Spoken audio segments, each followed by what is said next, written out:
Straight out of Finland, this is the Reluctant Theologian Podcast. Oh, so reluctant. I'm your host, Dr. R.T. Mullins from the University of Helsinki. Is the god of classical theism a psychopath? That's a clickbait question, obviously. I'm very aware of that. But here's the thing. I have a new argument for you to consider today, one that is based on a close examination of classical theistic claims in recent psychological literature. So hear me out, and if there's a hole in the argument, help me find it. If you'd like to support the show, you can donate money to my Patreon account or my Ko-fi account. Any donation amount helps me out in so many different ways. I greatly appreciate all the support people have already offered. If you have questions or topics that you'd like to hear on the show, you can send me a message at rtmullins.com. Ready or not, here's a new argument against classical theism. Enjoy.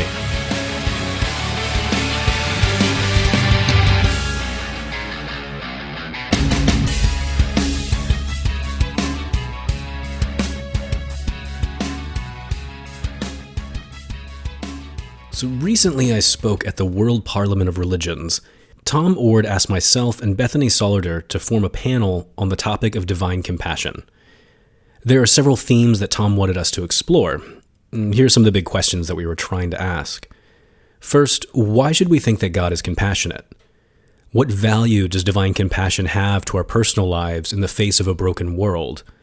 And then finally, what are the moral and practical implications of divine compassion for how we should live our lives?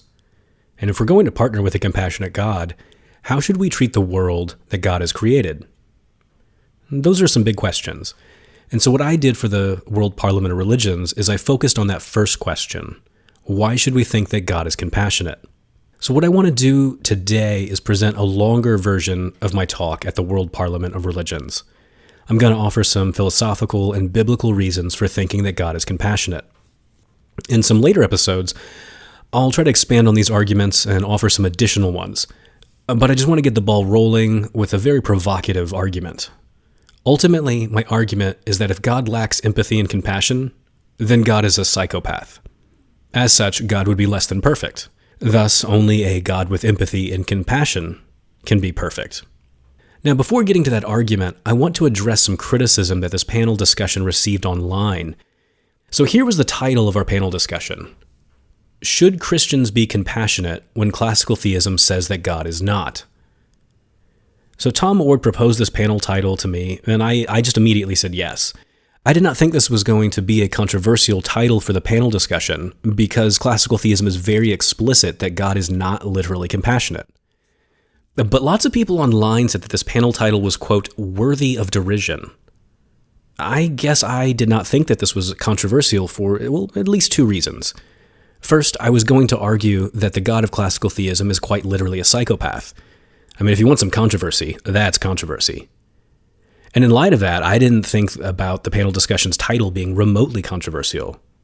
And second, I did not think that the panel discussion's title is controversial because the classical tradition is incredibly explicit that God does not literally have compassion. Now, let me point out something here. When classical theists talk about analogical predication, that is literal predication, not metaphorical predication. So the classical tradition is very clear that God does not literally have compassion. An analogical predication is not a statement that they're making. They're not saying the claim, they're not making the claim that God is analogically compassionate. They're making the claim that God is just outright not literally compassionate. Now, here's my problem. I forgot about the difference between actual classical theism and internet classical theism. Internet classical theists do not like it when I quote actual classical theists saying things that internet classical theists do not want to admit. And I also forgot about the fact that lots of contemporary Christian thinkers are very used to cherry-picking the parts of the classical tradition that they like. They are not used to thinking like a consistent classical theist. Loads of people started making angry posts like, it's just patently false that any classical theist would ever deny that God is compassionate. Well, think about that for a second. Patently false? I mean, really? I mean, have these people never read the classical tradition? Have these people never read J.K. Mausley's classic History of the Doctrine of Divine Impassibility, where Mausley traces the history of all sorts of major classical thinkers saying that God does not literally have compassion or mercy? I mean, apparently these people have not read that book. Have they not read Herbert McCabe's defense of classical theism? In McCabe's book, God Matters, pages 44 through 45, McCabe is explicit that compassion is a feeling of another's suffering. And here's a direct quote from McCabe. He says, "God cannot even be said literally to experience this feeling of compassion." Now, McCabe is following the exact same moves that Anselm and Aquinas make when they deny that God is literally compassionate. So a question popped up in my mind. Do you really want to say that no classical theist ever said that God is not literally compassionate? I mean, you're free to say that if you want, but I cannot take you seriously if you do. It is like the continually absurd response that I get to my criticisms of divine simplicity. Some internet classical theists will say, it's patently false that classical theists say that God does not have properties. Well, again, I have to ask the question, is it really patently false? I mean, here's a direct quote from the medieval scholar and contemporary classical theist Catherine Rogers. She says, and this is the direct quote, "The medieval view, spelled out most clearly by Aquinas, but certainly there in Anselm, is that, strictly speaking, God neither has properties nor is he a property, however unified and exalted. God is simply act." Again, I guess you can say that this is patently false, and you can maintain that no classical theist has ever said such things. I mean, you're free to say that, but you are demonstrating that you have no interest in the truth. Instead, you are demonstrating that you have some sort of truth-be-damned approach to defending classical theism. That's not a good look.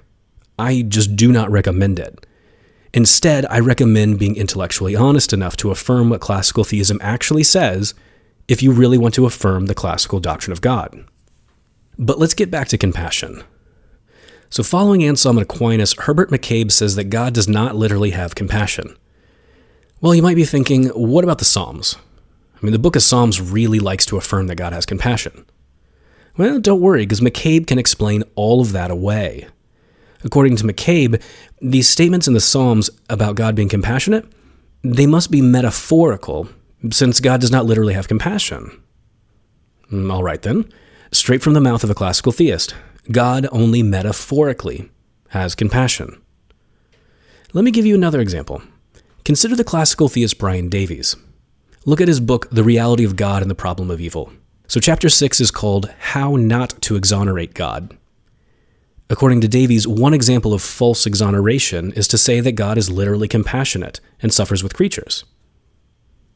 I mean, I guess maybe the Psalms is just engaged in false exoneration, but I'm not, So that's chapter 6. Jump over to chapter 9, page 234. Davies says, "I take compassion to be a feeling, or a feeling with, and I certainly do not want to ascribe feelings to God. He cannot have compassion for creatures as someone who is affected by what happens to them." Okay, so that's a direct quote from Davies. Well, then Davies goes on to affirm that, at best, we can only say that God has metaphorical compassion. So there you go, straight from the mouth of a classical theist. God is not literally compassionate. At best, God is only metaphorically compassionate. But hey, who knows? Maybe those internet classical theists are right. Maybe it really is absurd to suggest that classical theists deny that God is literally compassionate. Or perhaps we should not listen to internet classical theists. Instead, we should listen to actual classical theists and people who know what they are talking about. For me, I have enough respect for the classical tradition to actually read classical theists and engage with what they actually say. I'm not interested in people just making stuff up. That's why I try to get on good scholars on this show who disagree with me, and I try to do dialogues on YouTube with people who actually know what they're talking about. Because I want people to hear from the best thinkers on a variety of topics, and I want people to hear intellectually responsible voices that disagree with me. That way people can make up your own mind. So with that being said, let me get on with this episode. So here's an expanded version of my talk at the World Parliaments of Religions. So to get us started, ask yourself the following question.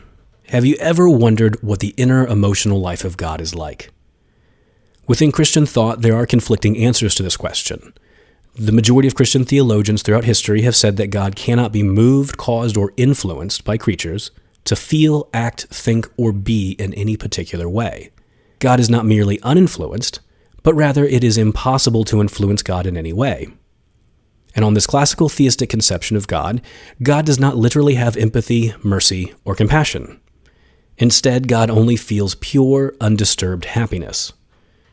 Classical theism calls this the doctrine of divine impassibility. Now, this classical theistic conception of God can be contrasted with models of God such as neoclassical theism, open theism, and panentheism.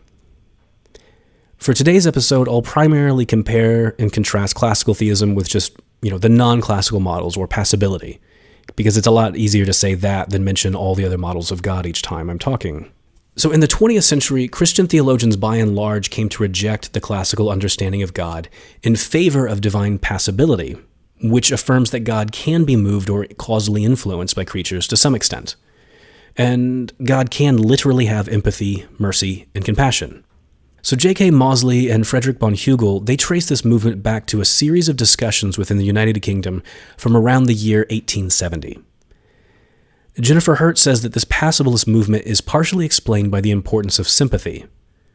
According to Hurt, sympathy had become an important concept in moral philosophy before the turn of the century, and the passibilist movement said that a morally perfect God must have sympathy. And so this was a game changer in terms of the debate about the emotional life of God. And I think that Hurt is absolutely right about this point. When you look at these debates at the turn of the century up until 1930, divine sympathy, divine empathy, and divine compassion, these were the watershed issues. These new passibilists were staunchly affirming that God must have great empathy with creatures, whereas the impassibilists of the time, they were just stomping their feet and denying that this could possibly be true in any literal sense. And when you start to look at the debates after World War II, divine empathy continues to be a watershed issue. But at this point, biblical scholarship had fully jumped on the passibilist side. You start to see entire books written about the major biblical theme of divine suffering and God's compassion. Yet the 21st century has seen a renewed interest in this classical understanding of God as impassible. Hence why I want to focus on these two understandings of God. The God of classical theism who is impassible, and the non-classical models of God which say that God is passible. So let me point out where classical theists and non-classical models of God agree. What do they agree on? So both agree that God is a perfect being, or the greatest possible being. No one is doubting that God is perfect. But what each side of the debate disagrees over is which attributes explain why God is perfect. Also, both sides agree that God has emotions. They just disagree over what God's emotional life is like. So you may recall my previous interviews with Professor Paul Gavriuk and Professor Anastasia Scrutton. Both agree that God has emotions, but both disagree over what God's emotional life is like. And in order to understand this, it's going to be helpful to define an emotion. So I say that an emotion is a felt evaluation of a situation. An emotion has two aspects. An emotion has a cognitive aspect, and an emotion has an affective aspect. So an emotion is cognitive in that an emotion mentally represents the world as being a particular way. An emotion it's about something. An emotion construes an object in the world as having certain values. And then an emotion is affective, and that there is something that it is like to have that emotion. When you construe an object in the world as having certain values, there's something that it feels like to have that evaluation. It feels good or bad, it feels pleasant or unpleasant. Hence why I said that an emotion is a felt evaluation of a situation. So the classical theist and the non-classical theist, they both agree that God has emotions. They both agree that whatever emotions God has, these emotions must be consistent with God's perfect rationality and perfect moral goodness. As perfectly rational, God acts on the basis of objective reasons. Now, according to T.J. Mawson, God's moral goodness can be understood along three moral dimensions: deontic, consequential, and virtue. Now, the deontic dimension means that God always acts on the basis of what he has most objective reason to do, such as fulfilling his obligations or being appropriately responsive to moral values. So the consequential dimension means that God always brings about the best possible outcome, when there is a best possible outcome. If there's no best possible outcome, then God will bring about a good outcome. Now, before carrying on, I want to note that impassibility seems to have an uneasy fit with these first two moral dimensions. Now remember, an impassible God cannot be moved or influenced by anything outside of himself. Thus, the moral value of creatures cannot play a role in God's actions because that would be an influence outside of God. Now, classical theism says that God's primary motivation for his actions is his own goodness or glory. Since God necessarily has all glory and goodness, it's difficult to see how God could be motivated to perform any contingent action. An impassible God cannot be motivated by your actual or potential value, nor be motivated by your actual or potential well-being. And then further, the classical tradition says that God realizes all possible value or goodness within himself. And in which case, God cannot possibly bring about more goodness, since he already necessarily realizes all goodness. This does not fit well with the deontic and consequential dimensions of perfect moral goodness. Now, my psychopath argument today is focusing on the virtue dimension of perfect moral goodness. This dimension says that God will display the most perfect virtuous character in all that he is and does. So let's take a closer look at this virtuous character.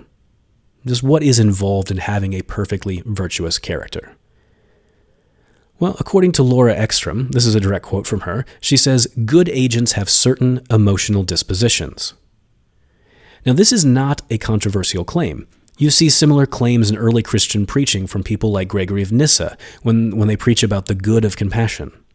And you find the claim in Thomas Aquinas, Brian Leftow, and Nicholas Wolterstorff. They all agree that a good person has certain emotional dispositions.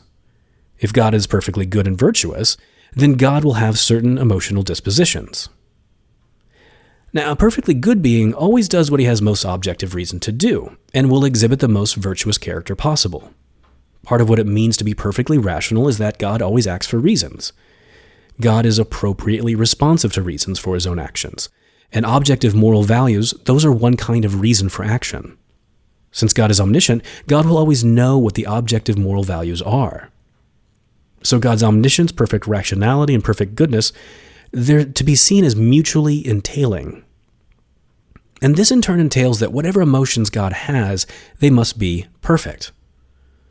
Emotions, they're felt evaluations to perceived values in the world. As omniscient, God will be able to perfectly and properly know the objective values in the world. As perfectly rational and good, God will have the appropriate emotional evaluation of the objects in the world. And because of this, the classical theist and the non-classical theist can all agree that whatever emotions God has, they will be perfect.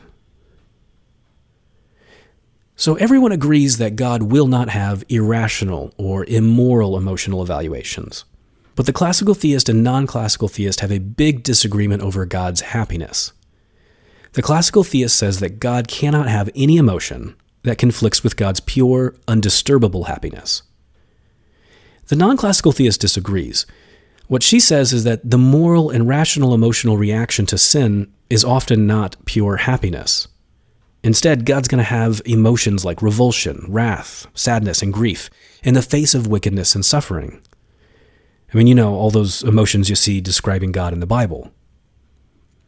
The non-classical theist says that God is as happy as possible given the way the world is, and God's confidence in his own providential plan to satisfy his purposes for creation.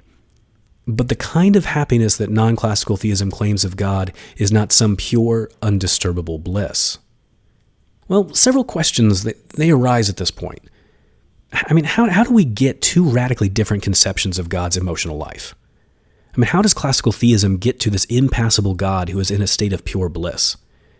And then how do the non-classical models of God, I mean, how do they get to a God who is influenced by creatures to think and feel certain ways? And basically, just how did we get here? To understand how we got here, I need to point out that emotions are grounded in one's cares and concerns. Sometimes emotions are called concern-based construals in order to emphasize this fact. So allow me to explain. When you have an emotion, you take the object of your emotion to be something that is worthy of your attention and worthy of your action. If you do not care about something, you will not evaluate it as something that is worthy of your attention, nor will you deem it worth acting on behalf of. So when it comes to the difference between classical theism and the non-classical models of God, we have to ask the question, what does God care about? What does God care about? Well, classical theism gives a very clear and consistent answer to this question. First and foremost, God is primarily concerned about himself. Now look, I know that lots of Christians say that God cares about you, that God loves you, God acts on your behalf. That is a very common Christian claim. The problem is that this is inconsistent with impassibility. the impassible God cannot be influenced by anything outside of himself for his knowledge, action, or emotions. The cares and concerns of the classical God must be about himself because nothing outside of God can influence him in any way. And the classical tradition is pretty upfront about this when they are being consistent. When the classical theist is saying things that are inconsistent with impassibility, well, that's another story. And so for the sake of being charitable, I'll focus on when the classical theist is being consistent. So according to classical theism, God is the greatest good, and it would be irrational if God concerned himself with anything less than the best. God is perfectly happy because God is perfectly reflecting on himself. I mean, it would be irrational and immoral if God acted on the basis of anything other than himself, at least according to the classical theist. And this is why you will often find classical theists like Aquinas or John Calvin say that all of God's actions are for God's own goodness or glory. This is also why you find classical theists like Augustine or Herman Bavinck say that all of God's love is self-love, because nothing else is worthy of God's love. This is why the classical tradition is adamant that God's knowledge can only be self-knowledge. All of God's knowledge is knowledge of his own essence, and all of his actions are for the sake of his own glory. So, let's ask my previous question again. What does God care about? What does God deem to be worthy of his attention and action? Classical theism says that God alone is worthy of his attention and action. God cares about himself, and nothing else can possibly move or influence God to think, feel, or act. Well, the non-classical models of God, they see the situation differently. For example, open and relational theists, they claim that there is nothing irrational or immoral about caring for things that are less than the greatest possible good. It is sometimes morally appropriate to act on behalf of things that have less value than God. And I can give a personal example of this. So take my sister Kelly. I think that Kelly's pretty great. But Kelly, look, if you're listening, I do not think that you are as great as God. So personally, I think that God is more valuable than my sister. And in fact, I think that God is the most valuable thing in existence. God is the greatest possible being and has unsurpassable value. So God is the greatest good. I mean, sorry, Kelly, but you're just not the greatest good. I still love you, though, of course, because I still think that my sister Kelly has value. I still think that Kelly is an object that is worthy of my attention and action. Now, for anyone listening, do you really want to say that there is something immoral or irrational about me seeing my sister as an object that is worthy of attention and action? Am I being irrational and immoral when I direct my attention and actions towards my sister? I mean, come on. I can't take such a suggestion seriously. It's obvious that it is sometimes appropriate to act on behalf of things that have less value than God. So here is what people who affirm passibility want to say. They want to say, look, surely God can see that things of lesser value are still worthy of his attention and action. Would it really be immoral and irrational if God thought that creatures were worth acting on behalf of? The passibilist says no. In fact, the Bible says that God deems creatures to be so worthwhile that God is willing to perform self-sacrificial actions on their behalf. According to the passibilist Jordan Wesling, divine self-sacrificial actions are logically ruled out by classical theism, and thus classical theism makes the biblical depiction of God irrational. So the passibilist says that the biblical depiction of God is rational, and thus classical theism should be rejected. So for the passibilist, this brand of sacrifice is the lifeblood of Christianity, and anything that falls short of this must be rejected.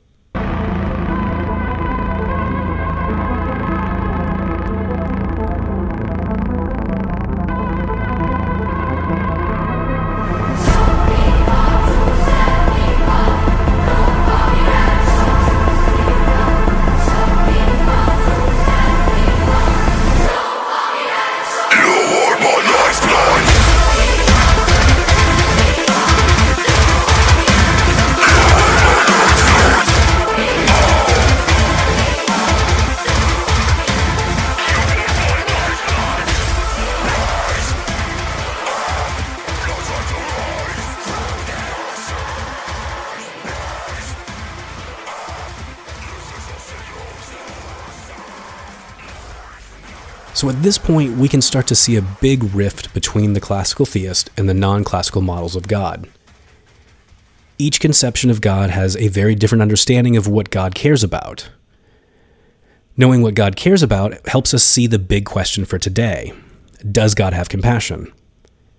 The classical theist says that God does not literally have empathy or compassion, whereas the non-classical theist says that God does literally have empathy and compassion. So we have to just figure out what's going on here. Well, let me define empathy and compassion, and that'll help you understand these questions. Empathy is an epistemic state that one achieves. Oftentimes, earlier philosophical discussions on empathy, it would confuse empathy itself with the mechanisms or the processes by which we achieve empathy. It's really confusing. But most of the more recent literature, it doesn't make that same confusion anymore. So most seem to say that empathy is a state that you can achieve in various ways as you interact with another person and reflect on who they are and what it is like to be them. So when you empathize with someone, you satisfy 3 conditions. In order to illustrate this, just take 2 people named Sally and Ben. So Sally empathizes with Ben if and only if she meets 3 conditions. First, Sally is consciously aware that Ben is having some particular emotion. Second, Sally is consciously aware of what it feels like to have that emotion. And then the third condition, on the basis of Sally's acquaintance with Ben, Sally is consciously aware of what it is like for Ben to have that emotion. Okay, so that's empathy. Why does the God of classical theism not have empathy? Well, as impassible, God cannot be moved or influenced to think, feel, or act in any particular way by anything outside of himself.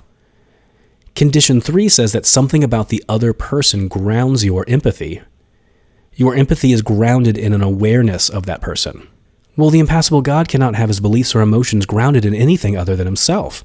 So an impassible God cannot satisfy the third condition for empathy. Nor can the impassible God satisfy condition 2 in most situations. I mean, when you look at the emotional lives of creatures, they are absolutely nothing like a state of pure, undisturbable bliss that is grounded entirely in oneself. I mean, our emotions are nothing remotely like that. So God cannot understand what it is like to have any of the emotions that we have. The only emotion that God understands is a pure, undisturbable bliss that is grounded entirely in himself. So the God of classical theism cannot satisfy 2 of the 3 conditions for empathy, hence does not have empathy.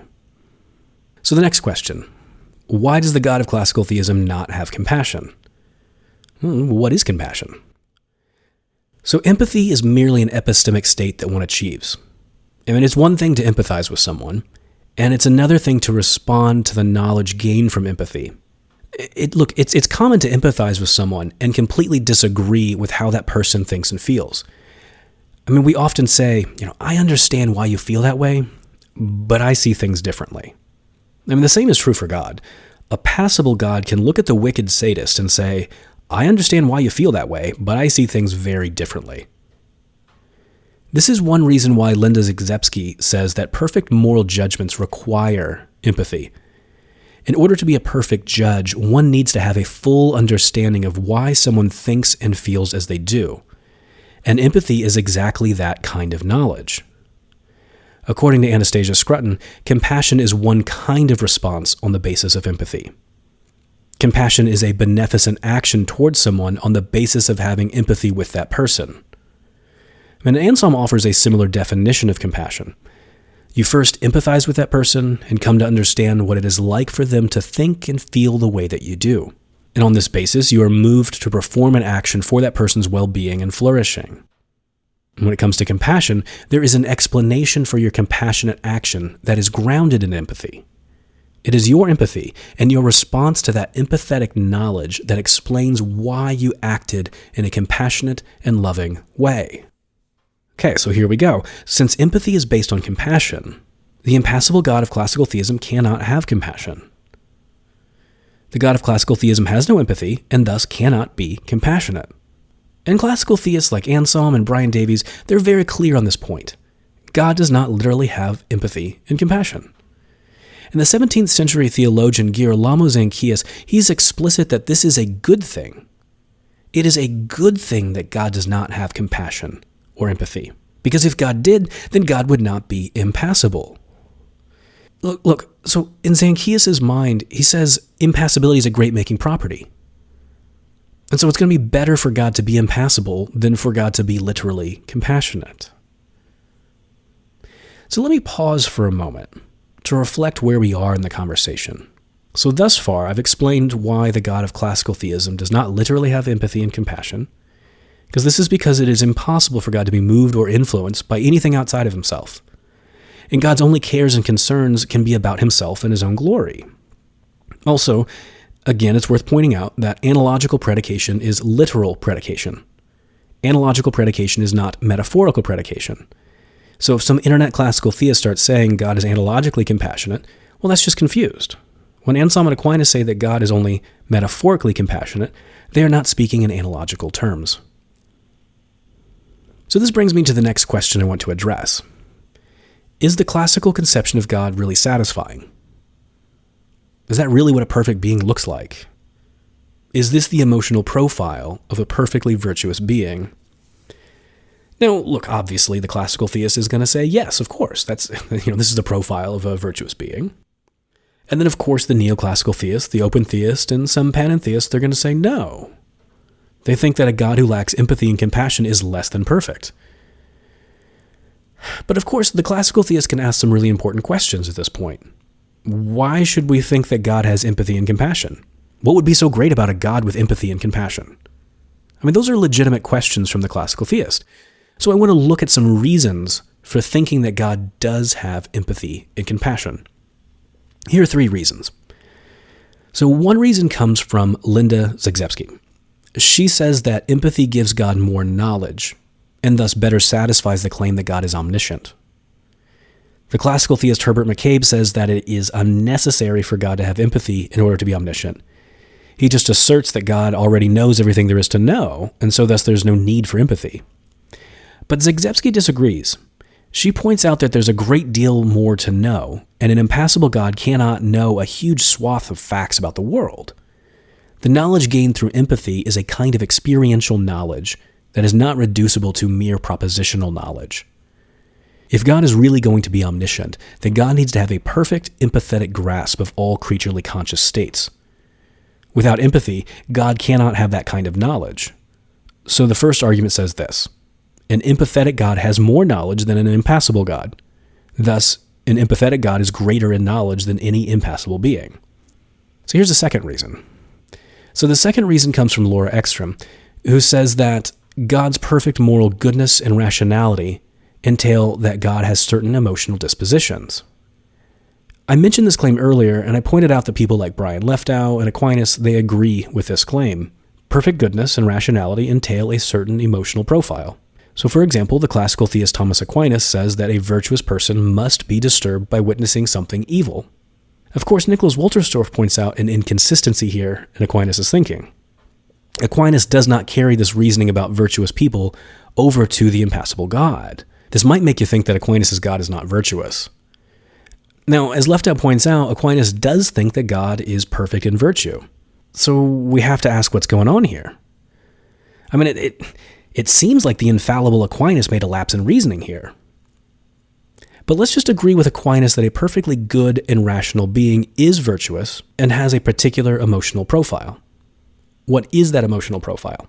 Laura Ekstrom says that unsurpassable compassion is a virtuous disposition that a perfect being must have. So if God is perfect, then God is going to be compassionate. Okay, so let me mention a third and final reason for thinking that God has empathy and compassion. There are other reasons, but I'll just want to stick to these 3. So this third reason is that the Bible consistently describes God as a passible being who is rich in empathy and compassion. The Bible knows absolutely nothing of an impassible God. Now, recent scholarship on perfect being theology and the philosophy of Judaism is quite clear about the biblical portrayal of God. The Hebraic philosophical outlook is quite clearly passibilist. The philosophical view of God that the biblical authors wish to put forward is of a God who suffers, has empathy, has compassion, and so on.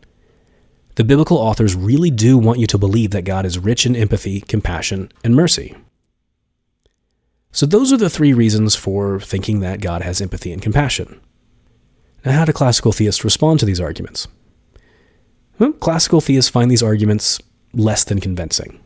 So when it comes to omniscience, the classical theist will say that God knows that you have an emotion, and they'll say that's just sufficient for omniscience.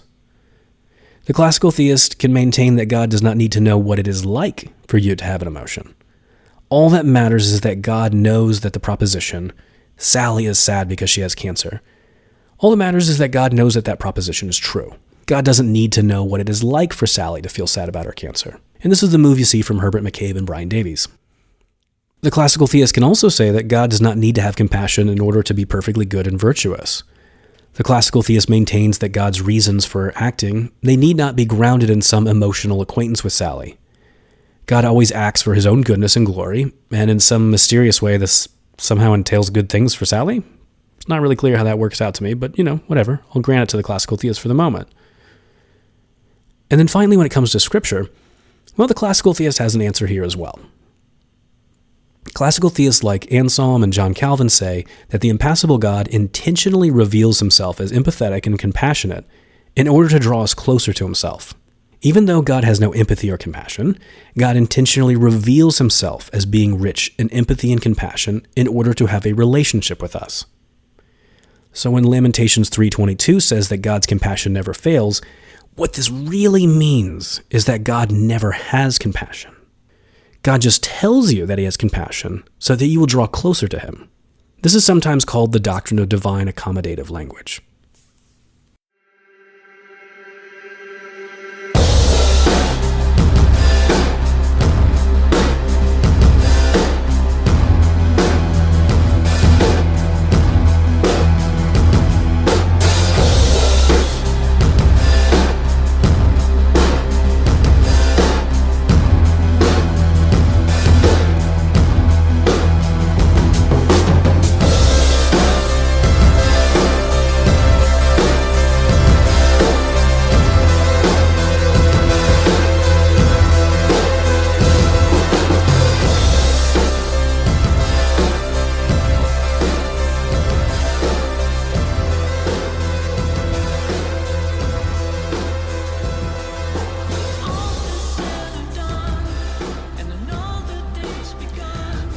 Okay, so let's think about this for a second. Are these classical responses really satisfying? Let's start with the accommodative language.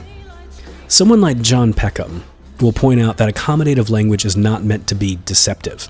When we condescend to speak to our children, we still try to speak truthfully to them.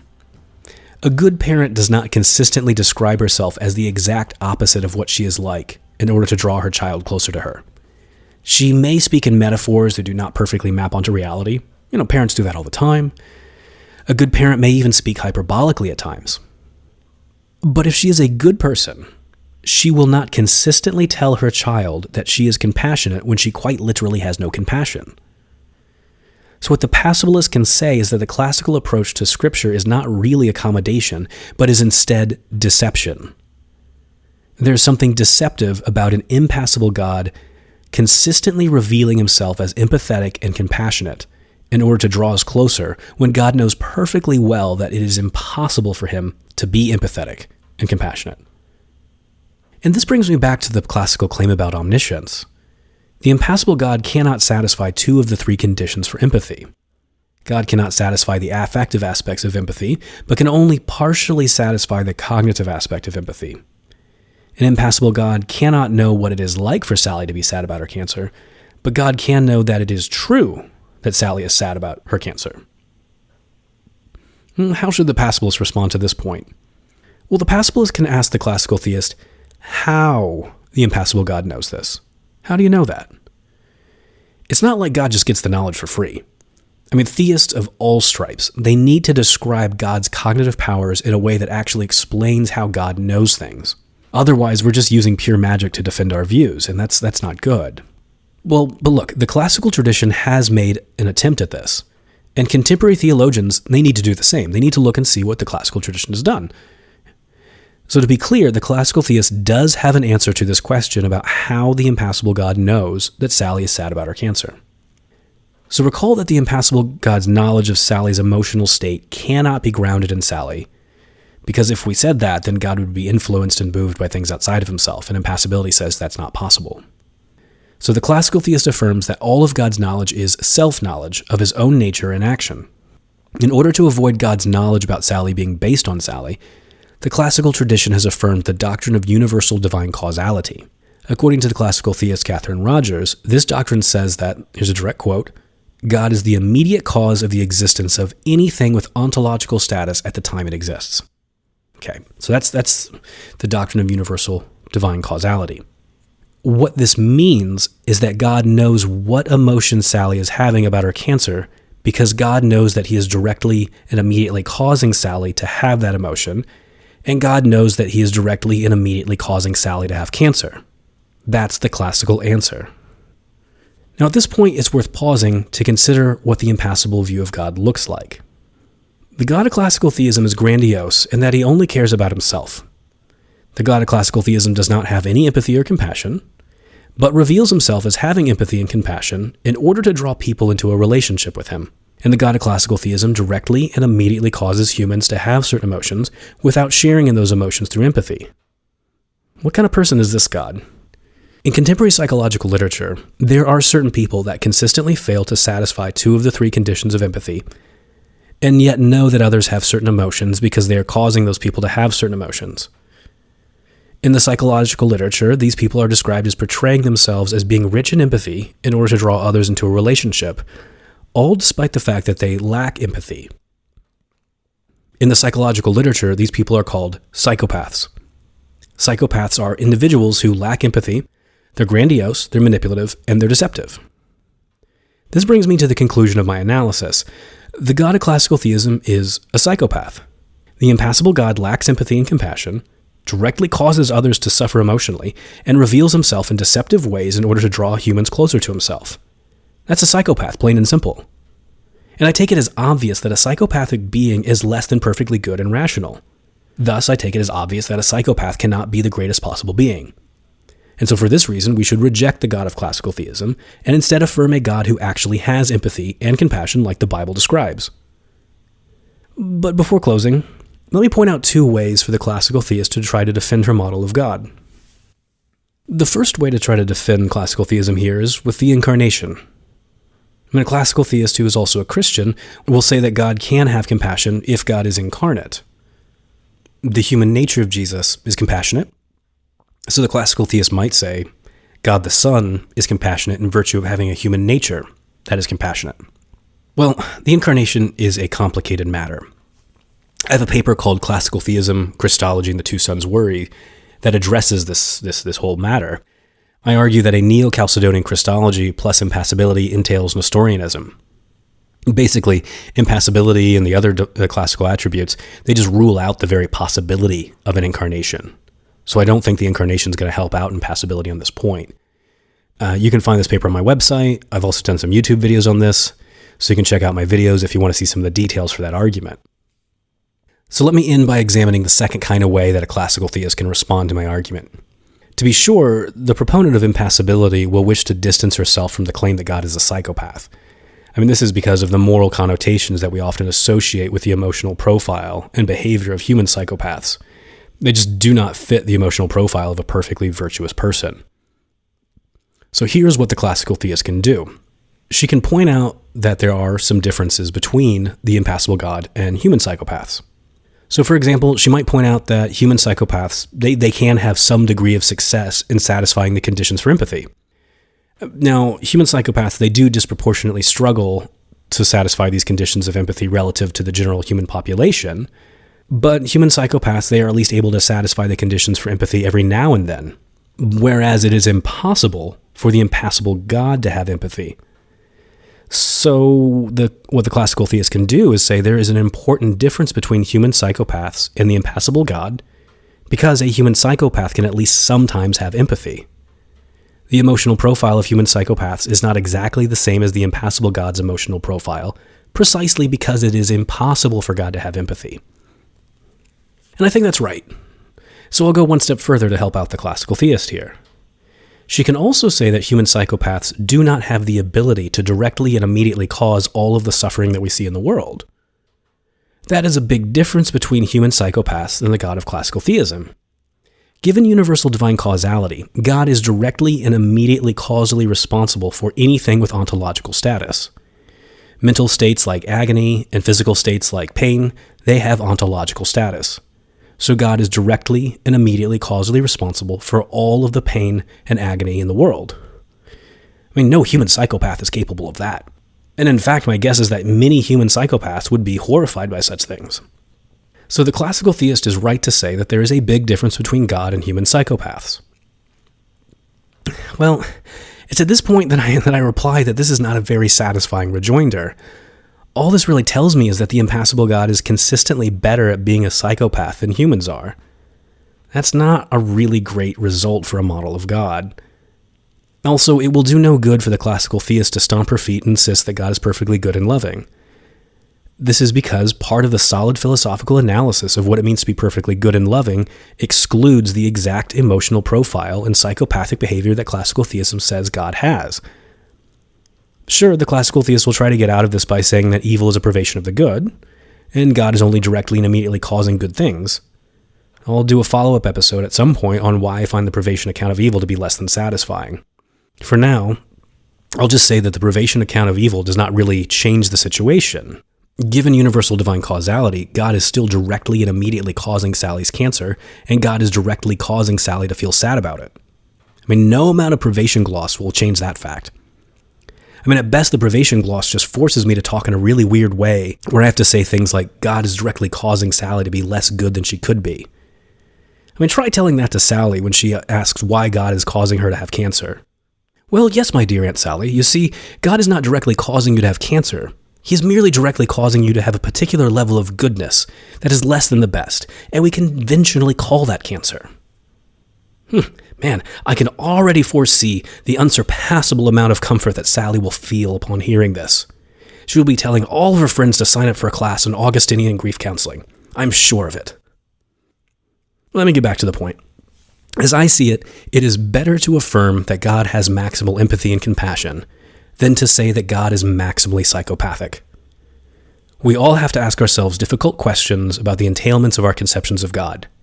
All I'm saying is that if your view of God entails that God is a psychopath, you might want to reconsider a few things.